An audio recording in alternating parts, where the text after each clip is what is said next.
प्रफुल्ल पटेलांची दांडी, पार्थ पवारांचे एक्झिट, सुनील तटकरे छगन भुजबळ वाद व राष्ट्रवादीची वादळी बैठक. उपमुख्यमंत्री सुनीत्रा पवार यांच्या उपस्थितीत काल 26 मे राष्ट्रवादी काँग्रेस पक्षाची पार पडलेली बैठक चांगलीच वादळी ठरल्याची माहिती समोर येते आहे. या बैठकीत सुनील तटकरे आणि त्यांच्यावर आणि प्रफुल्ल पटेल यांच्यावर सातत्याने होणाऱ्या टीकेबाबत नाराजी व्यक्त करत पक्षातील कुणीही आमच्या बाजूने उभं राहत नसल्याची खंत बोलून दाखवली आहे. तसंच टीकेचे धनी आम्हीच का व्हायचे यावर वरिष्ठ नेतृत्व भूमिका घेणार का असा सवाल सुनील तटकरे यांनी उपस्थित केला. तर दुसरीकडे मुंबईत उपस्थित असूनही प्रफुल्ल पटेल यांनी बैठकीला गैरहजर राहिल्यानं त्यांच्या नाराजीच्या चर्चांना उधाण आले.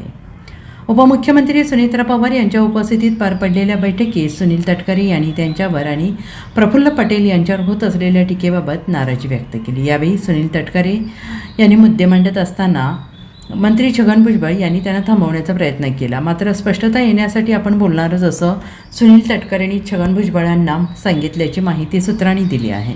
विशेष म्हणजे सुनील तटकरेंच्या भाषणापूर्वीच पार्थ पवार बैठकीतून निघून गेल्याची माहिती समोर येते. त्यामुळे पक्षातील अंतर्गत मतभेदांच्या चर्चांना अधिकच हवा मिळाली. दरम्यान प्रफुल्ल पटेल यांच्या गैरहजेरीनंतर नाराजीच्या चर्चा रंगल्या असताना छगन भुजबळांनी मात्र सुनील तटकरे आणि आपल्यात कोणताही वाद नसल्याचं स्पष्ट करत अफवा न पसरवण्याचं आवाहन केलं आहे. Bureau report, SPN Marathi, Mumbai.